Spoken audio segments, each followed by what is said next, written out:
السلام علیکم ورحمۃ اللہ وبرکاتہ ناظرین، ہم اشرف احمد خان۔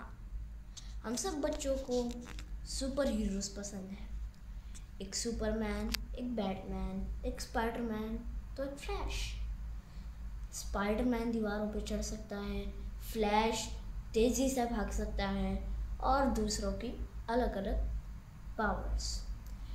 پر وہ سب حقیقت کے نہیں ہیں، حقیقت کے سپر ہیروز نہیں ہیں۔ جی، ہم اشرف احمد خان آج آپ کو ایک اصلی سپر ہیرو سے ملائیں گے جن کا نام ہے حضرت سلیمان علیہ السلام۔ یہ بہت امیزنگ تھے۔ اللہ تعالیٰ نے انہیں بہت اچھی اور زبردست پاورز دی تھی۔ جانوروں سے بات کر سکتے تھے، ہوا کو چلا سکتے تھے اور ان کے پاس ایک تخت بھی تھا جو اڑ سکتا تھا۔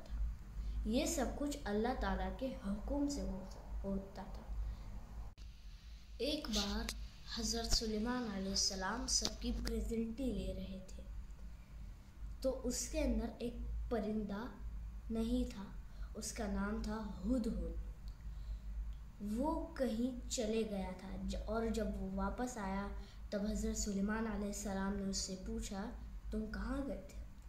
تو ہدہد نے کہا کہ ایک ملکہ ہے جو وہ اور اس کے قوم آگ کی عبادت کرتے ہیں اور اس کا تخت بہت اچھا تھا۔ پھر حضرت سلیمان علیہ السلام نے اس ملکہ کو دعویٰ بھیجا اور اس کے ساتھ یہ بھی بھیجا کہ ہاں، اگر تم اسلام نہیں لائی تو ہم تمہارے اوپر حملہ کر دیں گے۔ تو وہ ملکہ بہت سمجھدار تھی۔ ملکہ نے حضرت سلیمان علیہ السلام کے دربار میں آنے کا ارادہ کیا تو حضرت سلیمان علیہ السلام نے اپنے دربار میں پوچھا کہ کون اس ملکہ کا تخت لا سکتا ہے میرے پاس؟ کے دربار میں ایک بہت پاورفل جن تھا۔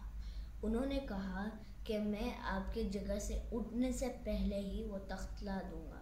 پر واو، کتنے جلدی، وہ بھی اتنا بڑا تخت! واو، واٹ این امیزنگ پاور! پر پھر بھی ان سے بھی پاورفل ایک جن تھے اور انہوں نے حضرت سلیمان علیہ السلام کے پلک جھپکنے تک انہوں نے اتنا بڑا تخت لا لیا ان کے سامنے۔